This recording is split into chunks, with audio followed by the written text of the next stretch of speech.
And since 2017, she has served as executive director at Avenues for Youth, a nonprofit that partners with youth experiencing homelessness.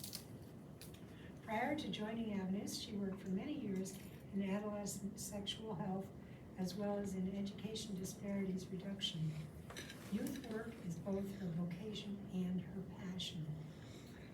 One of her favorite things about working at Avenues is that there is a youth bathroom across the hall from her office. She enjoys hearing youth sing in the shower because it shows that Avenues is succeeding in making youth feel like they are home while they are living at Avenues. So this sounds great, Catherine. Tell us more.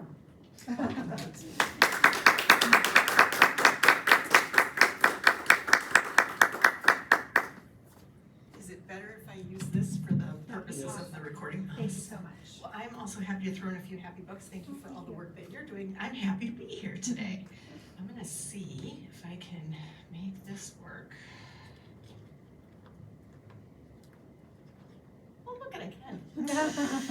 Excellent. So Avenues at Avenues for Youth, our mission is that we partner with youth experiencing homelessness to achieve their dreams. And we do that by providing shelter and short-term housing and a whole lot of wraparound supports to, and this is really exciting for me, it's always been around 300 young people a year, but we grew last year and it was over 400 young people in 2025 that we provided shelter, supports, and housing to.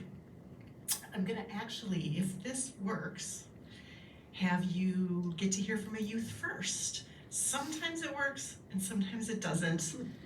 Got the Wi-Fi going.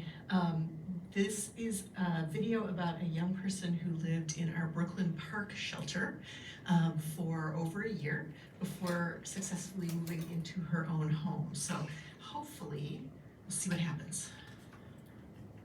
I think Avenues has truly became a safe haven for youth who are finding themselves, for youth who are finding their own voices, their own paths, being able to be self-expressed in a safe environment. What are the odds? I was honestly kind of sad when I first came here. I really didn't interact with anyone as much. Like the first couple of weeks I stayed to myself. Like I wasn't trying to open up, but I don't know, I feel like they were just giving me time. Like they wasn't pressuring me for anything. They were just giving me time. I never let myself be joyful. I never let myself be expressive. I wanted to free myself up. I wanted to be more open. I wanted to be more vibrant. I knew I needed to get away somehow. I had faith in myself. I had faith in my decision to come here. And I needed to hold on to that.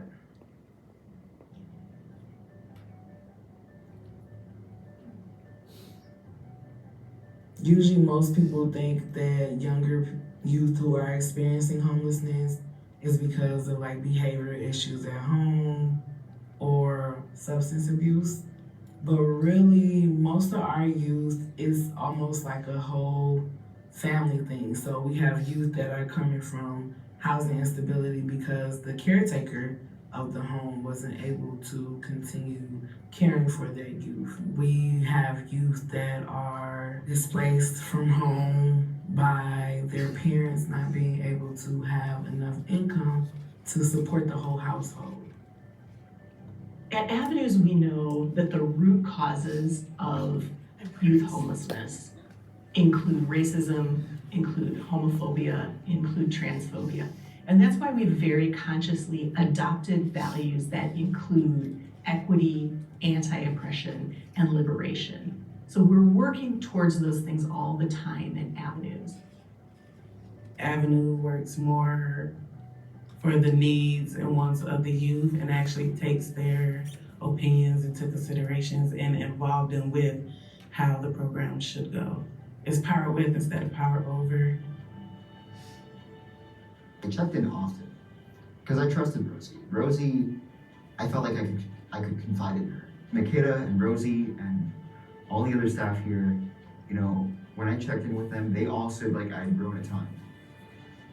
I had faith in that. I felt like I had more room to breathe, and I was like, able to express myself a little bit more. I know how I can express myself in ways that can benefit me.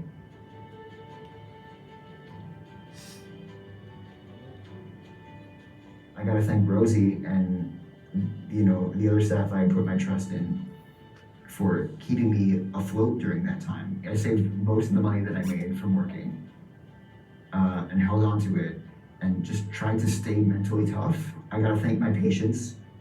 I gotta take stock in that. My patience and tenacity, because that's ultimately what got me into my own place. It has a beautiful view of the Minnesota River. I couldn't imagine being anywhere else.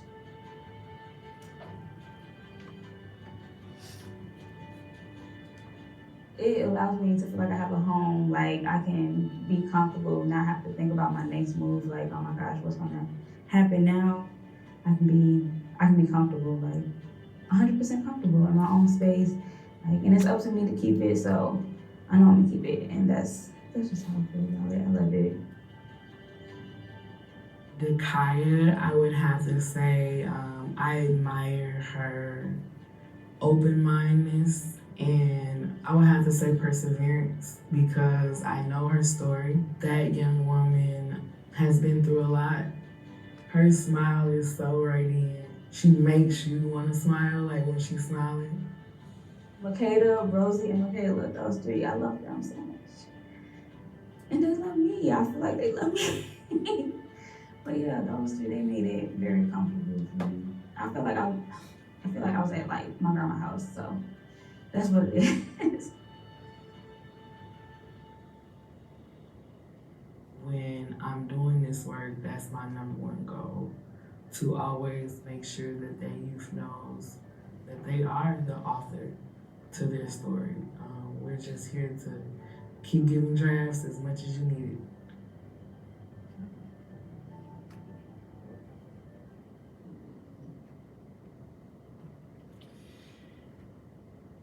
I really do own more than one shirt and one pair of earrings, I swear. But that is, just wanted you to have the opportunity. Come on now. Oh, now we're stuck.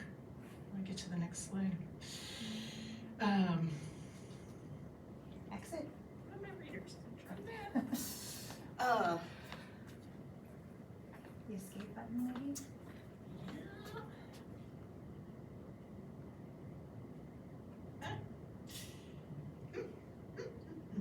Well, I keep talking while I fiddle with the technology. So Makeda, who is the Brooklyn Avenue's program manager who was in that video, does not mind me telling her story.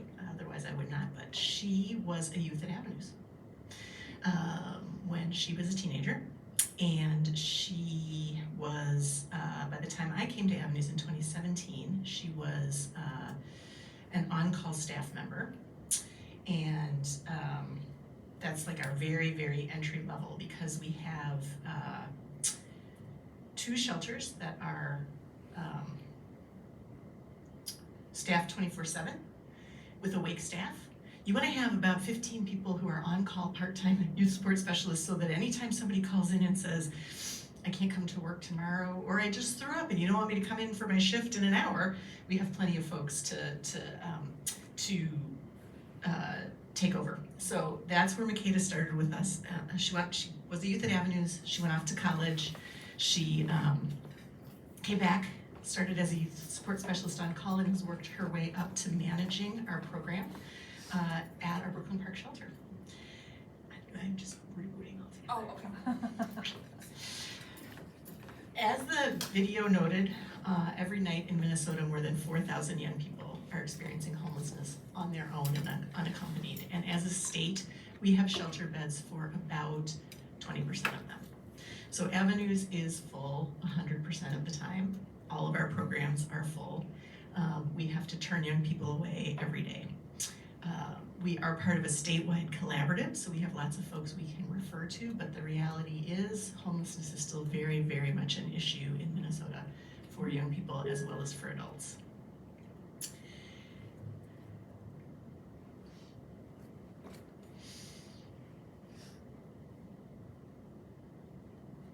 At Avenues, we have 4 programs to support our young people.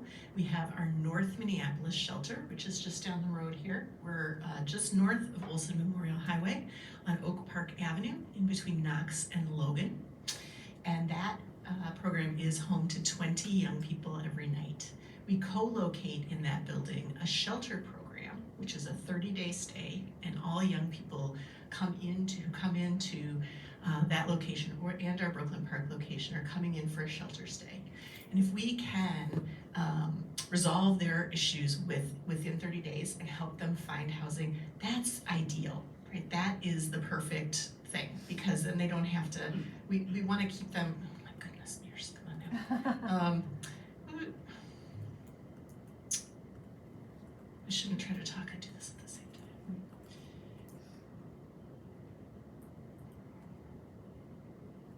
But if they need longer, they can stay longer. We also have an 18-month transitional housing program. So if we're not able to resolve your situation within the first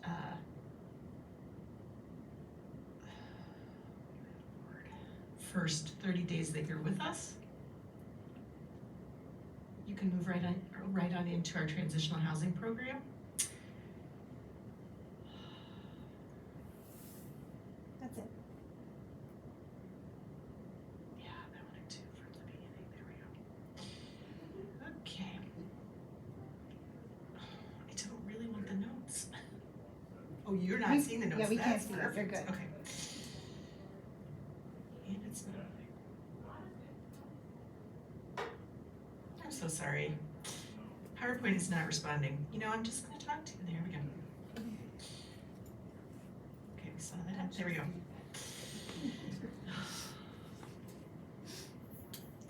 I usually am smoother than this. It's just that kind of day. So with our Brooklyn Avenue shelter, as with our Brooklyn Park shelter, if we can resolve the situation within 30 days, that's perfect. Otherwise, they are welcome to stay and move into our transitional housing program for up to 18 months.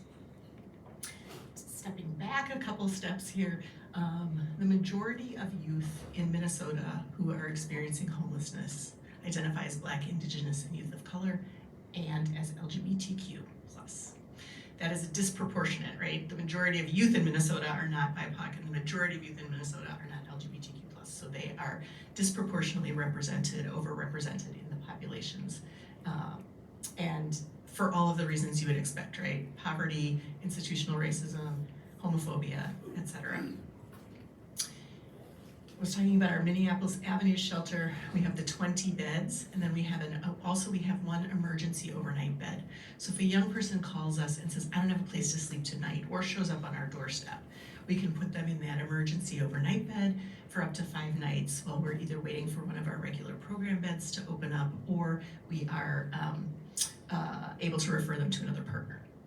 We also have a similar shelter in Brooklyn Park. It was opened in 2014 as a partnership with the city of Brooklyn Park. They identified the need for a homeless shelter for youth in Brooklyn Park and came to Avenues and said, if we build it, will you operate it? And so they did, and we do. And that is home to 11 young people every night and also has one emergency overnight bed. But we don't only have physical locations where young people can live. We also have programs in the community where youth get to live in the community. Our Connect Host Home program is specifically for LGBTQ youth, and they live with people in the community who open up their homes to have a young person come and live with them for anywhere from a few nights to up to a year. And those homes can be anywhere in the Twin Cities metro area. We say anywhere within 60 miles of our North Minneapolis headquarters. So we've had youth live anywhere, really all over, and probably maybe more than once, more like 65 miles. We also have a program for young families. So this is young people ages 18 to 24 who have children of their own. And we help them find apartments, also anywhere in the Twin Cities metro area. And then we provide rental subsidies for up to 2 years. All of our young people are getting a whole lot of wraparound supports as well. So they're getting education support, career support. We have on-site doctors, we have on-site mental health therapists. We have a career and education specialist who really helps with that, helps them figure out. We've had, in my time at Avenues, I joined Avenues in 2017, we've had young people go to college on four-year scholarships. We've had young people start their own businesses. We had a young man who started a tax preparation business following in his mom's footsteps. We had a young woman start a business making and marketing organic body products. The staff, it was so cool. Staff worked with her to figure out, she was in the Young Families program. So they're like, okay, there's a science and a business piece to this, and you're gonna have to know both if you're gonna have your own business. So she took science classes at MCTC, and then she worked with Women Venture on the business side of things. So our young people have all kinds of dreams, and our education career specialist is really there to help them figure out, well, if that's your dream career, what are the steps you need to take to get there? We're gonna have to update the slide because, like I said, we exceeded 400 young people last year. Talked a little bit about this already. Shelter addresses that really short-term, immediate crisis. Transitional living is the longer term. And then the two other programs that I already mentioned. Every program includes covering basic needs, housing, food, clothing, hygiene items, and more. So if you move into either one of our shelters, staff welcome you with a welcome basket, and welcome baskets are assembled by volunteers. So people donate. Boxer Home donates really lovely bedding for all of our youth in either of our shelter programs. Bombas, the sock company, and they advertise that for every pair of socks you buy, they give a pair to a shelter. They do. We get 1,000 pairs of socks a year from Bombas. Nice it's socks. amazing. Nice socks. Yeah. And they're the socks that you buy, it's the same socks they give us. It's not like cheaper socks either. It's great. So we have volunteers who come and assemble all of this into, so they take a laundry basket and they put in the sheets and the towels and the shower shoes and the socks and the hygiene products. And when a young person moves in, we hand them that basket and we say, welcome home. And then when they move out, they get to take all of that with them. We do this one-on-one support. So in a lot of organizations, people would be called case managers. We say young people aren't cases to be managed, so we call those staff our youth advocate and engagement specialists. They're advocating for our youth and they're engaging with them. I talked about the health and wellness supports, and then we do a ton of activities that promote engagement and empowerment and leadership opportunities. Youth are involved in everything from deciding on the meals at the two locations to, like I said, picking their own apartments if they're living in an apartment. The Connect Host Home program, we never place a young person with a host family. In the ideal world, our young people, we have 2 or 3 hosts who are interested in hosting at any given time who don't have a young person living with them.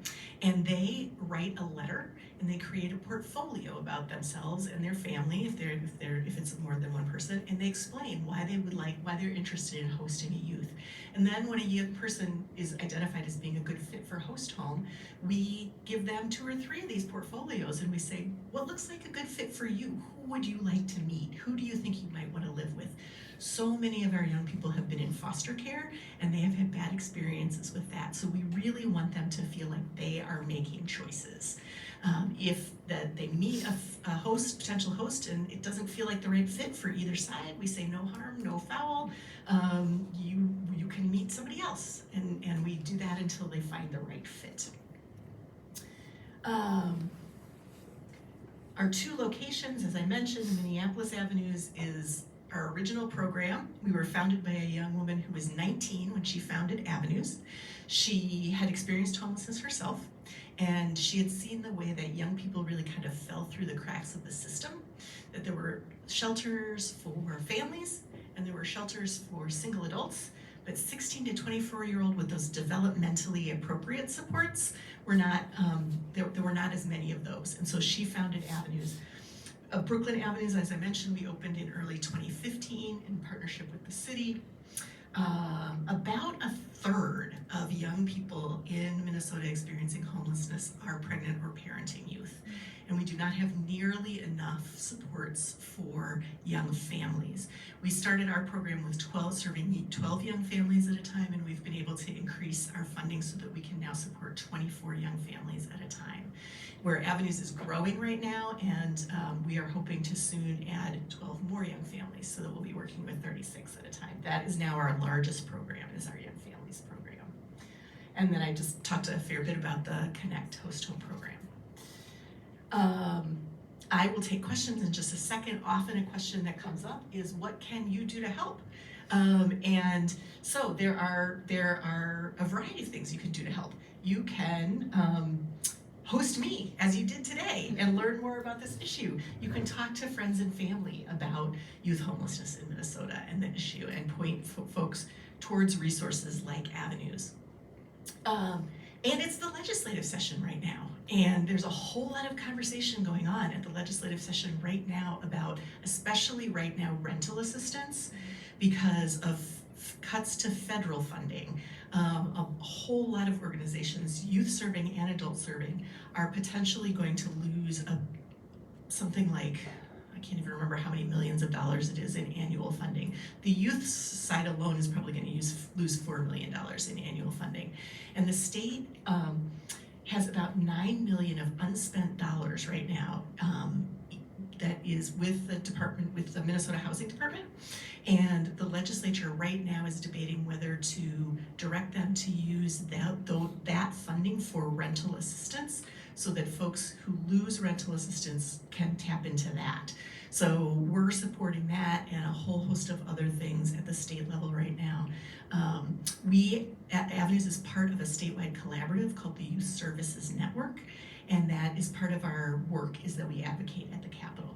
So you don't need to know all the details. If you just want to contact your elected officials and say you care about homelessness and ask them to support, things that will help to make homelessness rare, brief, and non-recurring in Minnesota, they will hear you. You can always find more information about us on our website, www.avenuesforyouth.org. We're also on Facebook, Twitter, and Instagram. What questions do you have? Sorry, I think I cut that close to my cutoff time. I think I was be interested in answering the question I asked you earlier about the difference between Avenues for Youth and Bridge for Youth. The Bridge for Youth, yes. So some of you may know there's also an organization in Minneapolis called the Bridge for Youth, and people often say to me, what's the difference? And the main difference between us, we partner very closely together. The Bridge works with younger youth, so ages 10 all the way down to 10, young kiddos 10 years old who are experiencing homelessness, up to 17. And at Avenues, we're 16 to 24. So we overlap on those 16 and 17-year-olds. And the Bridge's programming is really designed more for a little bit younger youth, and ours is designed more for a little bit older youth. So we will get together and say, okay, is this 16-year-old a really developmentally more like 14? They should be with you. Is this 17-year-old they're not going to abide by the rules that are required for 12-year-olds, right? They better come to us, right? So we partner on figuring out what's going to be the best spot for young people. We also, if you are a shelter that has minors, you have to be a licensed children's residential facility, and so you can only go up to 21. So at our Brooklyn Park shelter, we're 16 to 21. At our Minneapolis shelter, we're 18 to 24. Can I put some context on there too, as a former Yeah. Bridge employee? Yes. And you can say, that was so 2017, that was so long ago. At least my time at the Bridge, it was more geared towards a short-term stay. So our emergency shelter was 5 to 7 days, and really focused on family reunifications and kind of that immediate crisis, where Avenues was if it was a longer term stay or a longer term issue, I would say, well, Avenues is your better. Yeah. Is that still accurate? That is not actually, yes, the shelter is a shorter shelter stay than Avenues, but the Bridge has added something called Rita's House, which is now the longer term, but it's only 12 units. So still, like I said, 4,000 young people every night, and shelter beds for about 20%. So we, as we often say amongst ourselves, the providers, we are competing for funding, but we are not competing for youth, because there's unfortunately more than enough to go around. How does Avenues get funded? Yeah, about 50% of our funding is government funding. We have federal, state, and county funding. And then the other 50% is through fundraising. So foundations, individual donations, corporations. We do an annual event every year. It's called Building on Dreams, and it is next Thursday. So if you're interested in coming to our Building on Dreams event, it's super fun. We'll be debuting a brand new youth video, and we do it at Quincy Hall in Northeast Minneapolis. The mashed potato bar is famous at Quincy Hall. This will be our third year at Quincy Hall, and we are pretty sure that there would be a massive revolt amongst attendees if we did not have the mashed potato bar. So third year mashed potato bar is back, and you'll find information about Building on Dreams on our website if you're interested in coming. It was a sad data point that you shared that you served over 400 youth this last year. Mhm. It's beautiful and it's sad. Mm-hmm. What sorts of reasons do you see behind that uptick? Mm-hmm. And second question, probably not related, but what sort of relationships do you have with the local public schools where the locations are? Yeah. So the big factor driving the uptick this past calendar year was the number of youth coming to, we do drop-in hours for our queer and trans youth. Our Connect Host Home program does that in partnership with Family Tree Clinic.